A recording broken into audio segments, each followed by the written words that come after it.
My relationship with the Sonic franchise has admittedly been a very brief one. Like, you bring up Banjo, Rayman, or Crash, or even, like, Doom up to me, and I could ramble on for hours. But Sonic? One of the biggest and most popular gaming icons ever? Yeah, I knew that he was blue. I knew he was kind of slightly speedy, you know? That's about all I knew for the longest time until a faithful little day called sometime last year in early July, when I randomly got the idea to play and review every single game in the franchise. Mostly. Despite having to sift through a bunch of crap during that entire playthrough, it managed to fully convert me into being a true-born Sonic fan. Believe it or not, some very close friends and relatives know me now as the Sonic guy, because that's all I talked about for months on end. And yes, it does annoy me, despite how true it might be. Anyway, what I'm trying to get at with all of this is, I picked the best time to become a Sonic fan. Like, after I made my whole video, the second Sonic movie came out, Sonic Origins was released, Sonic Prime was announced, teased, and is now out, and is mid. And then there's the topic of this video, Sonic Frontiers. Sonic Frontiers got announced, and people were excited. Gameplay got revealed, and everyone hated it. Then more gameplay got revealed. People started liking it, and now it's out.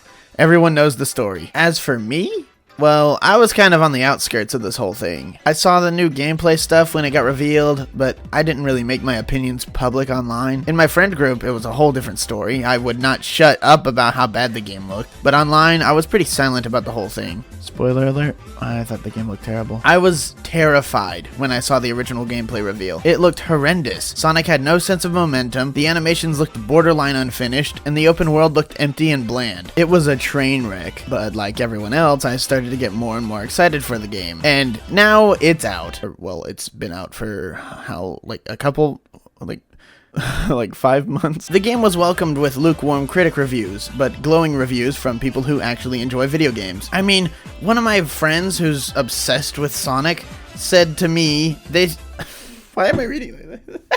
In fact, one of my Sonic friends said they think it's the best Sonic game ever. Well, now I'm getting really excited. How could this game be better than Sonic Colors? Literally the best game ever created in the history of ever. I grabbed a bite at the bucket of sushi. What's the verdict? His cruelty knows no bounds. Well, why don't we cut the crap and get into Sonic Frontiers, the good, the bad, and the inconsistent.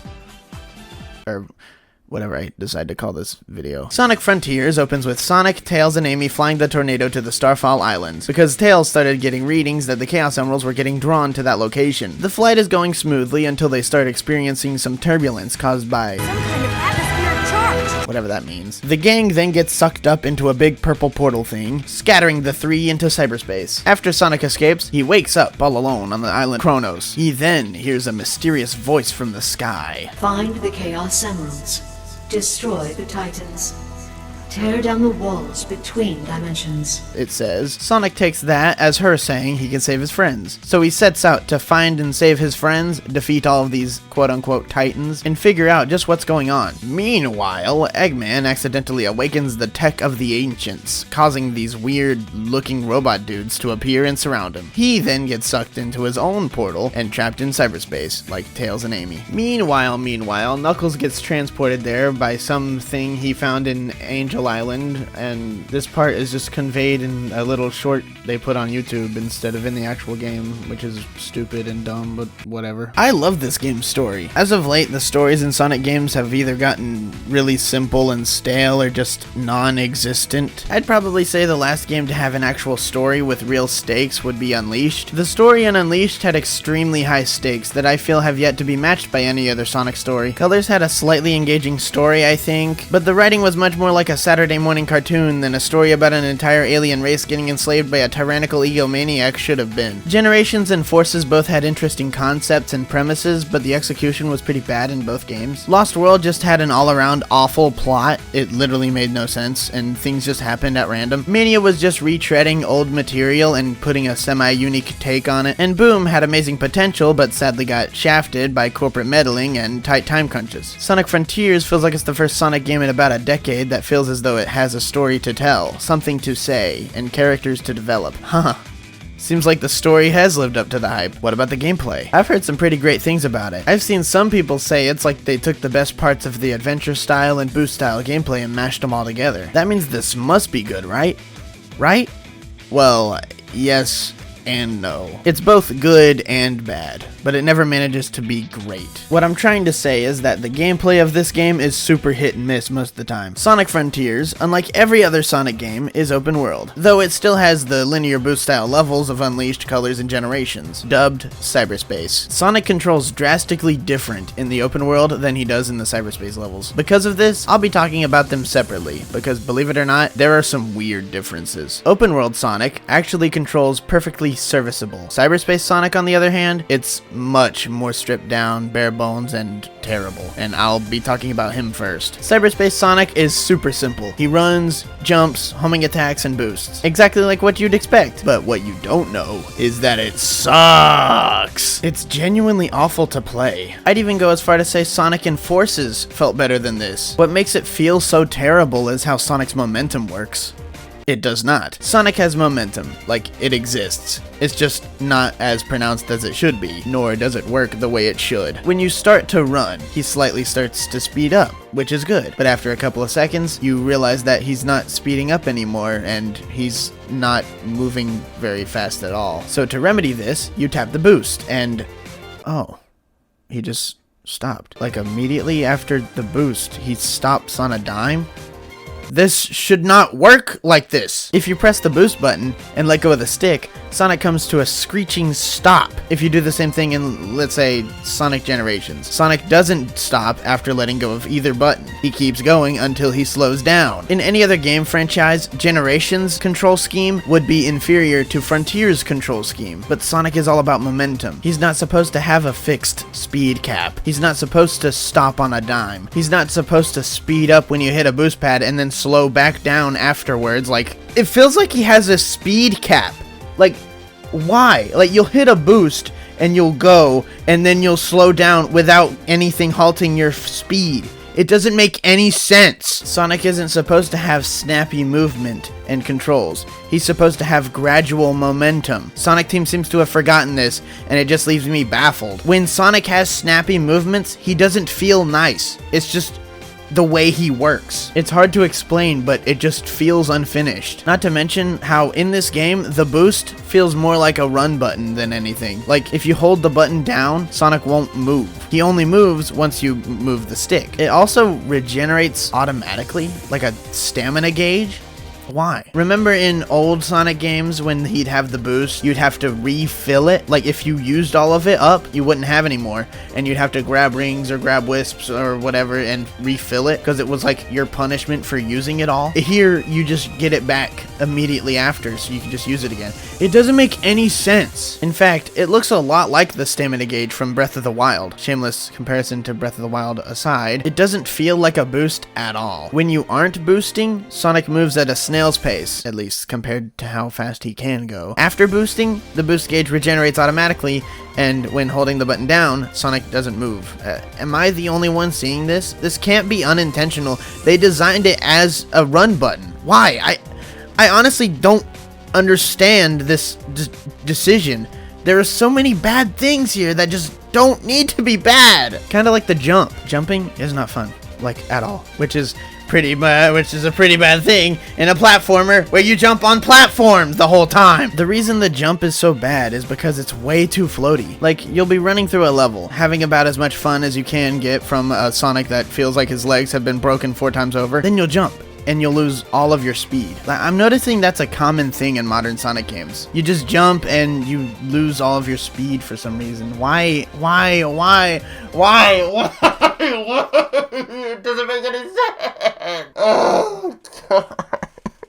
Come to think of it, there are a lot of movement options in this game that completely halt your momentum. The jump, the drop dash, the light speed dash, they all slow you down to a crawl. In fact, The lightspeed dash just stops you dead in your tracks. It renders the lightspeed dash completely useless a majority of the time. In past games, you could use it as a speed boost. See a trail of rings, you zip right through and gain speed and you keep going. In Frontiers, you zip through a trail of rings and completely stop and you have to build up your momentum again. You'll see in levels that they try to hide this by having the trail of rings lead into a spring or a boost pad, but all it does is it just shows how lazy they were when designing the controls for this game. It's literally just putting a band-aid on a problem that didn't even need to exist. The level design sucks. Look, I can't think of a good segue right now. I just gotta talk about this, it's so bad. The level design in Sonic Frontiers is wildly inconsistent, in many ways. In terms of quality, philosophy, and difficulty, they aren't consistent in the slightest. You could play the shortest and easiest level in the game, and then immediately after play the longest and hardest level in the game. It speaks volumes that the hardest stage in the entire game to S rank is literally the second level in the game. Every other stage, I got S rank on either first or second try. Level 2 nearly took me 40 minutes. I timed it. I have proof! I wouldn't even say this game has difficulty spikes. I'd say it has a difficulty peak, at least when talking about the cyberspace levels. Like, the difficulty peaks at level 2. And kind of just goes down from there. Because of the lack of challenge or engagement, all of these levels end up blending together and they're all mostly forgettable. The only levels I managed to remember for being fun and engaging were the levels from other Sonic games. For some reason, they decided to pull at Generations and use levels from other Sonic games. But unlike Generations, these aren't fun and interesting remixes, these are the exact same levels, just worse. Aside from the environments and level assets, these are the exact same levels. We got Metal Harbor, Green Forest, Generations Sky Sanctuary, Unleashed Terrible Drift level, and plenty more. They try to use this cop-out excuse that it's the digitization of Sonic's memories or whatever, but that's never mentioned a single time in the story of the game, and people who use that as a defense are just coping. Alright, so far I've just been dumping on the gameplay this entire time, but that's only because Sonic has been able to use this exact same kind of gameplay and not have it suck massive cow testicles. Linear Boost Sonic has worked multiple times before. It just doesn't here, and I can't think of a single excuse aside from pure laziness, and it infuriates me.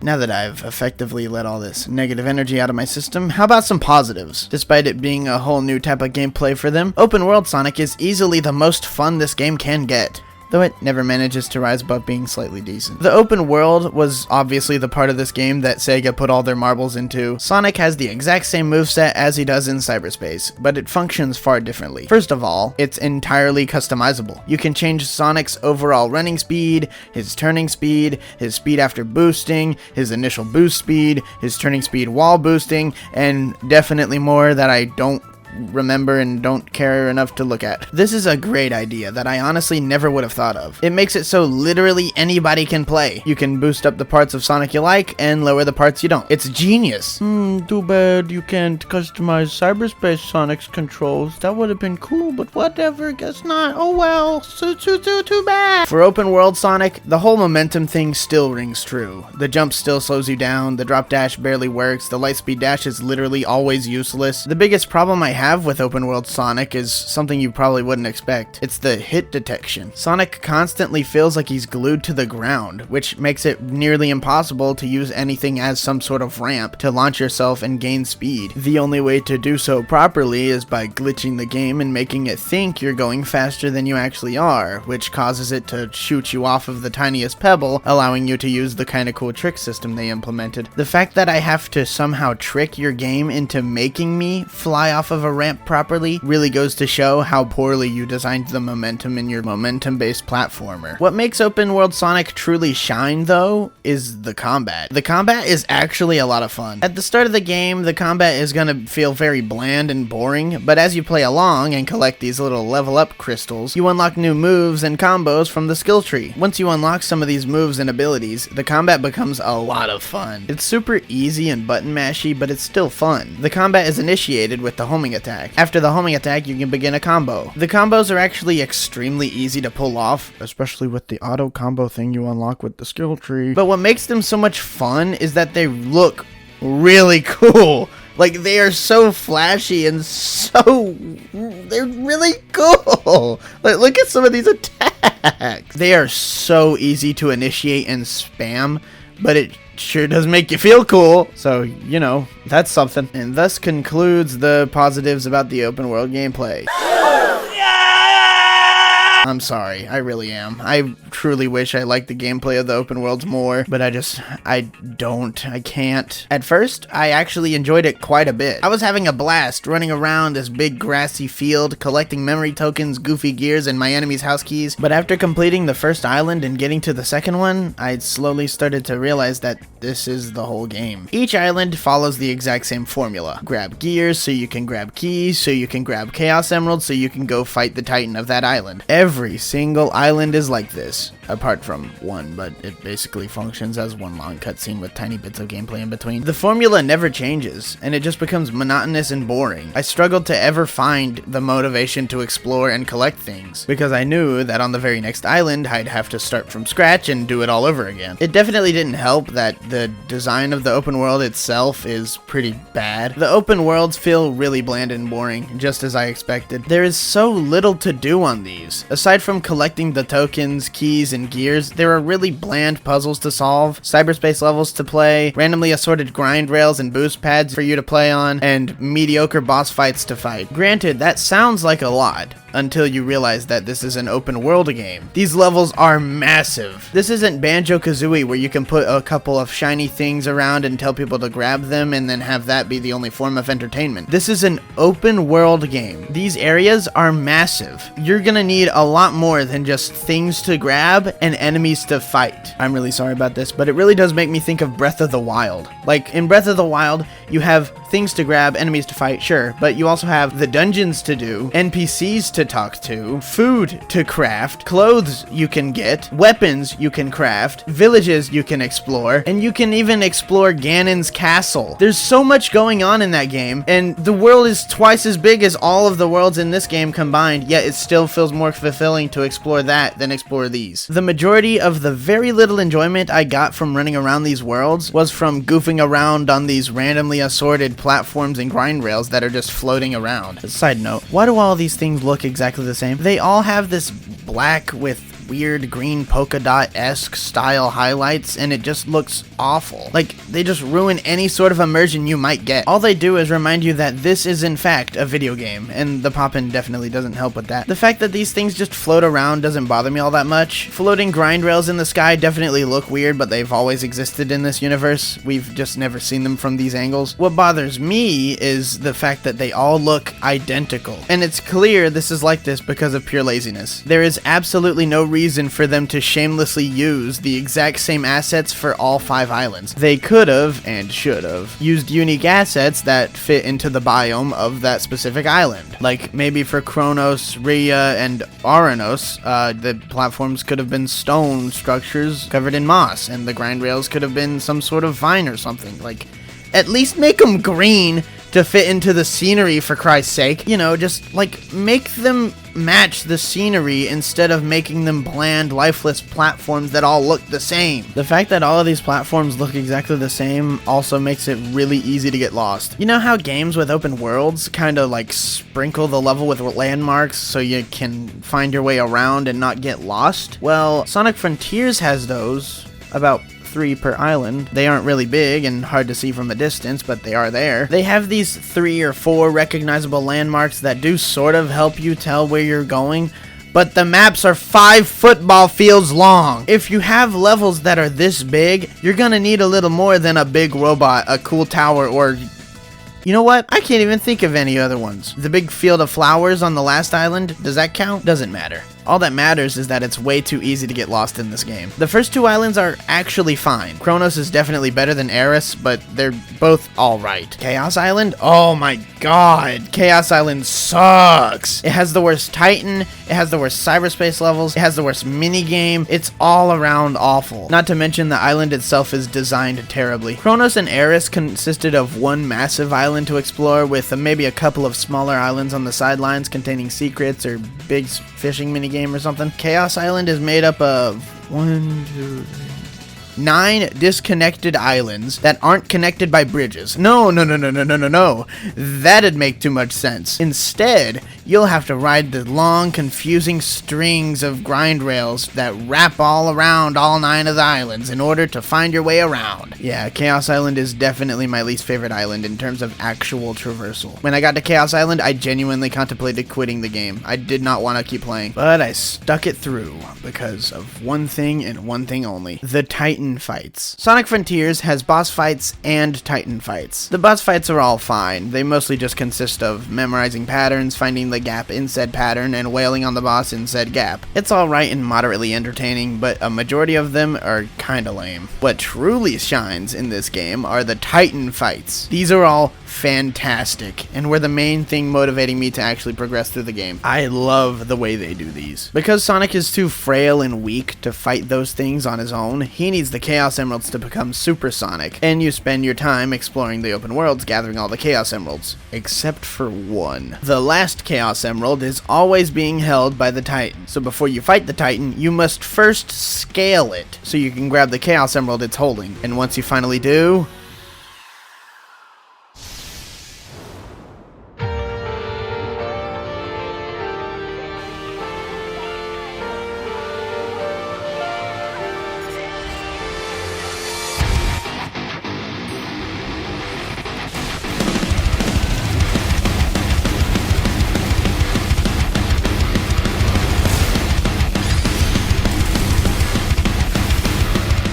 these are definitely the highlight of the game. The massive scale of these robots and how tiny Sonic is, alongside the amazing heavy metal in the background, make these fights feel awesome, despite being very easy. These things are the definition of style over substance, but I don't care. They're fun. I don't care. They're cool. This is a big problem I have with this game. There is no sense of challenge. Even on hard mode, this game is ridiculously easy. The combat and boss fights look fantastic and make you feel really cool while playing them, but they boil down to button mashing and quick time events. Hey, pause. I'm about to spoil the ending of Sonic Frontiers and the final boss of Pizza Tower. So skip to whatever timestamp is on screen, and then you won't be spoiled about that. Okay, bye-bye. Thank you. Well, not bye-bye, but keep watching. You get it. You know what to do. In fact, the final boss, in normal and easy mode, is literally just a button prompt. Press the attack button 3 times and you win. Why? The final boss of a game is supposed to be some sort of final exam kind of thing, pinning you against everything you've learned from the rest of the game. Take a look at the final boss of Pizza Tower. This, I'd say, is the definition of a perfect boss battle. It manages to perfectly test you on everything you've learned for the entire game. Grabbing, throwing, jumping, dodging, parrying, shooting. It tests you on literally everything. Not to mention you have to fight every other boss in the middle of that boss, but whatever, that's still, it proves my, you have to know how to play the game. Now look at the final boss of Sonic Frontiers. Now or never!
Please, look after Father. I'm really glad the game taught me how to press square correctly, or else I wouldn't have been able to thwart the end. I mean, at least on hard mode, it's an actual fight. A Galaga fight, but still, it's something. Wait, hold up. Why is it a Galaga fight? What is the thought process here? Like, sure, there were other Galaga-style minigames, but why make the final boss test us on our Galaga skills, when the Galaga minigames were like about 2% of the entire game? The thought process makes no sense to me. Why not make it a normal platformer boss fight like literally every other platforming game ever? It makes the most sense, and it's worked since the beginning of time, so why not do it here? Alright, so that's the majority of the gameplay covered. Now, how about something that I think is mostly alright? The music. As per usual for Sonic, the soundtrack is pretty good. Well, compared to other Sonic soundtracks, it's pretty bad in my opinion, but on its own, in a vacuum, it's pretty decent. Though, instead of leaning more into the rock that Sonic is typically known for, they have much more dubstep, techno, and EDM for the Cyberspace levels, alongside very calm, tranquil, and ambient music for the open worlds. As a package, it's fine. I would have liked to have more fun tracks to listen to, but it's fine. The open world tracks are nice, albeit a little forgettable, and the Cyberspace tracks are pretty hit and miss. Most of them are alright, but some are genuinely terrible, and like, they sound like old Minecraft YouTuber intro music. It's weird.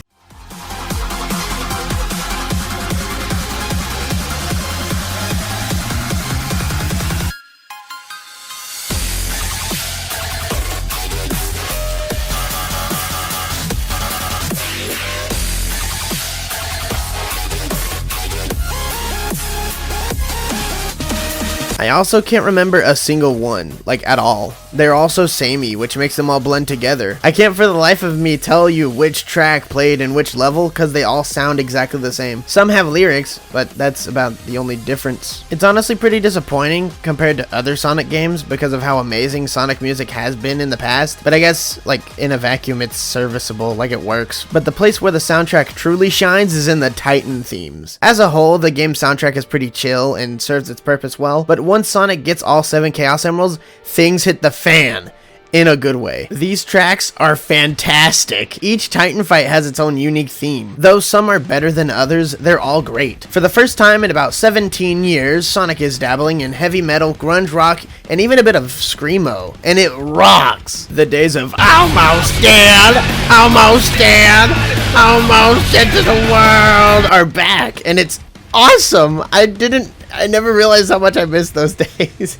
Like, I'm not really a fan of screamo music. I love heavy metal and grunge, but the screaming don't really do nothing for me. I just find it kind of annoying. But the screamo tracks here are fantastic. They're loud, bombastic, and a perfect motivator to fight some giant robots. My favorite out of the Titan themes has to be Breakthrough It All. Undefeatable is the most recognizable one, but Breakthrough It All has that banging chorus. Oh, and that part near the end.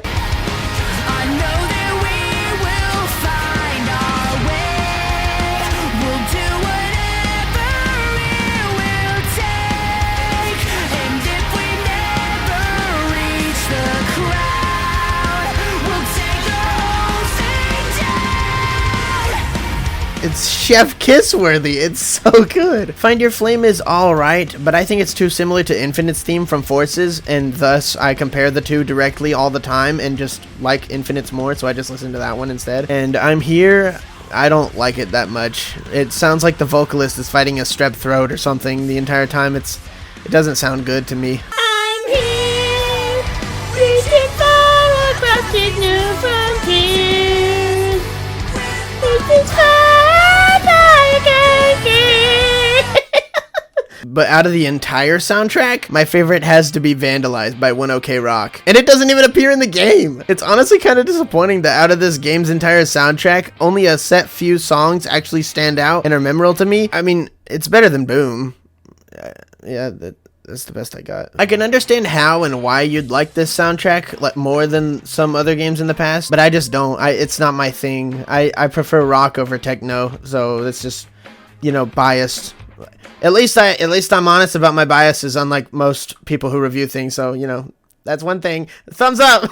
I would touch on the graphics, but I honestly don't have much to say about them. The character animations are decent enough, and the shot composition is pretty good. The animations definitely could be better, but they are a big improvement on Force's terrible animations, so, you know, I kind of can't complain. about it. They're finally animating Sonic's eyebrows and ears to show his emotion properly. His mouth is angled towards the camera at all times so he never looks like a Lovecraftian beast. And the new texturing on top of the quills and fur of the characters look really good. I also really like the subsurface scattering they're doing on the skin of the characters. It looks really nice. I've always assumed the tan patches on these characters were fur and not skin because the idea of them having random bald spots makes literally no sense to me, but it looks nice, I guess. One thing that doesn't look nice is the open worlds themselves. The open worlds are the most basic and bland looking open worlds I've ever seen in any open world game. Each of them look like they went onto the Unreal Engine marketplace, found a big boring open field and dropped 50 on them, then just dropped these disconnected platforms and grind rails around sporadically. The worlds themselves look good. They just look like basic realistic fields, but they do look good, especially at the golden hour. The game can look genuinely gorgeous sometimes, but at night and in the middle of the day, mainly when cloudy, things can look really muddy and gross. Like even on PS5, I played it on PS5 and it doesn't look like it's on a PS5. So the game's graphics really shine during the cyberspace levels. These things look awesome. They only used the same 4 themes for the entire game, which is stupid, but they make some of them stand on their own with them being different times of day. We get to see Green Hills and Sky Sanctuary at the golden hour. The chemical plant levels have amazing lighting with the big focus on blue, green, and yellow alongside the bright red sky. And the new highway level is probably the best looking level theme in the whole game. These levels look like a weird mix between City Escape and Skyscraper Scamper. It's rad. I love the weird glitched out street signs and the floating roads in the air that seemingly has traffic moving at the speed of sound on them. Also, the glitched vehicles that you can homing attack to destroy are also a nice touch. Never thought I'd get to bounce across a couple of helicopters in a Sonic level, but here it is, and it's pretty cool. I think I've pretty much exhausted everything about the game in general at this point, everything except for the story and writing. I know I'm late to the party, and a lot of people have played this game already, but just to be safe, boom!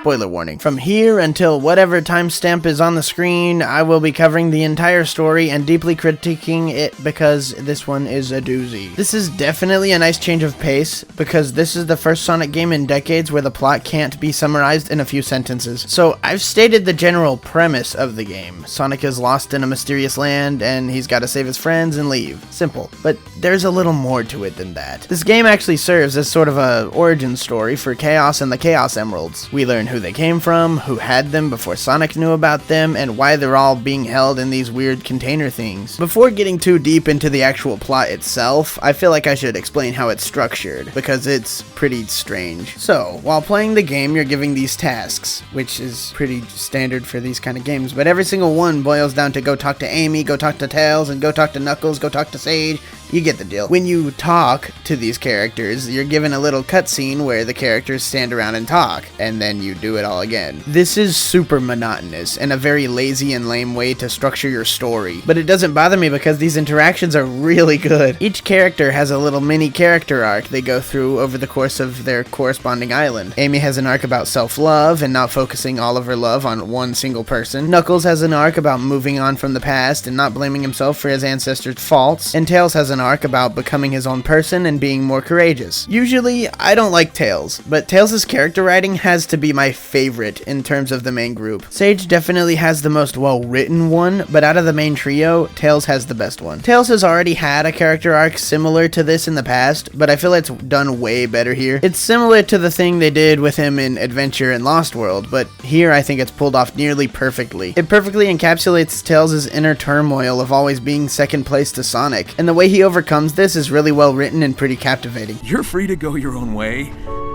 I guess you just grew up on me a little faster than I expected.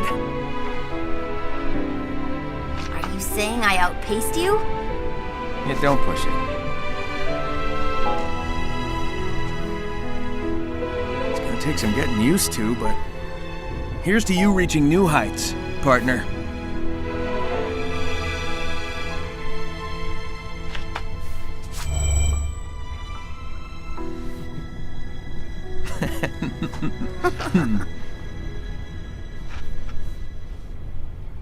The one character who had fantastic potential that was kind of touched upon in the actual game but wasn't really is Eggman. Eggman could have been so cool in this game, but they messed it up. Eggman kind of has an arc about parenthood, surprisingly. Like creating an AI and dubbing it Sage and treating her as his daughter and then subsequently dealing with the death of said daughter. It's really captivating stuff, but it's also not at the same time because a majority of Eggman's development happens in these entirely optional things called Egg Memos about Eggman creating this artificial intelligence, Sage, to help him research and find things about the ancients, and subsequently getting proud of Sage, treating this creation he's made as his daughter, and mourning her death after her sacrifice at the end of the game. It's all so well written. It manages to make me sympathize for this maniacal megalomaniac, but it's all presented in these optional Egg Memo things you buy in Big's fishing shop. I wish some of this development was actually featured in the actual main story of the game, because other than these things, Eggman doesn't do anything. He's trapped in cyberspace, then he isn't,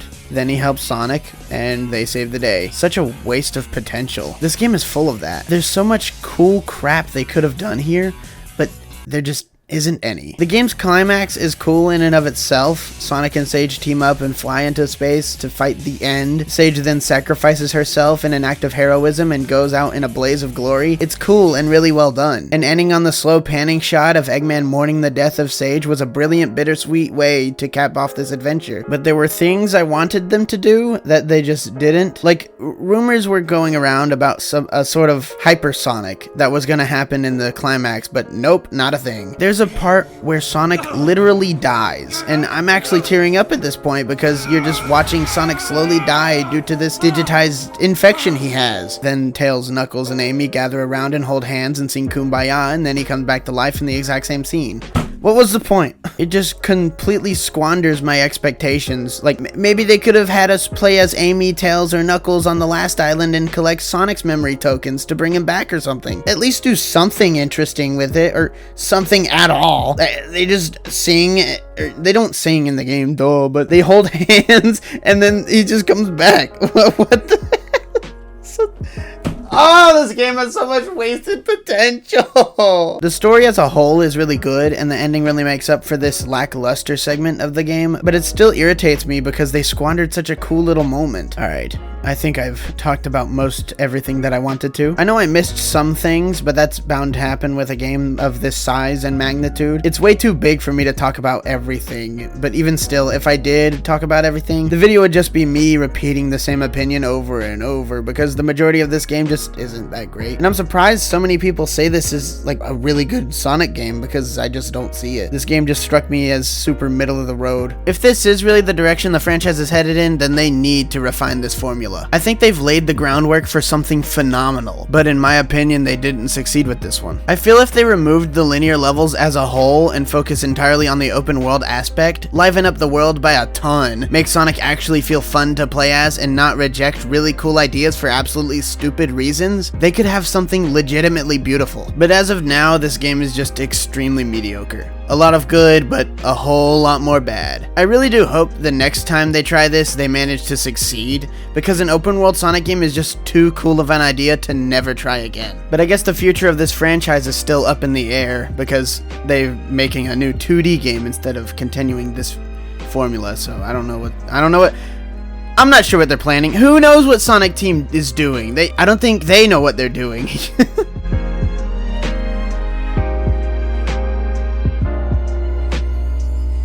Hey, I know it's been a while. I'd just like to say thank you for being patient with me, and thank you for all the support that you've been giving. I really appreciate it, because this is something I'm really passionate about, and I really like to keep doing. And hopefully I'll be able to do more of these more often, so it won't be one every 5 months, because that's just ridiculous, and I hate making people wait that long for them. It's that's just stupid. But yeah, I hope you liked it, and thank you for watching.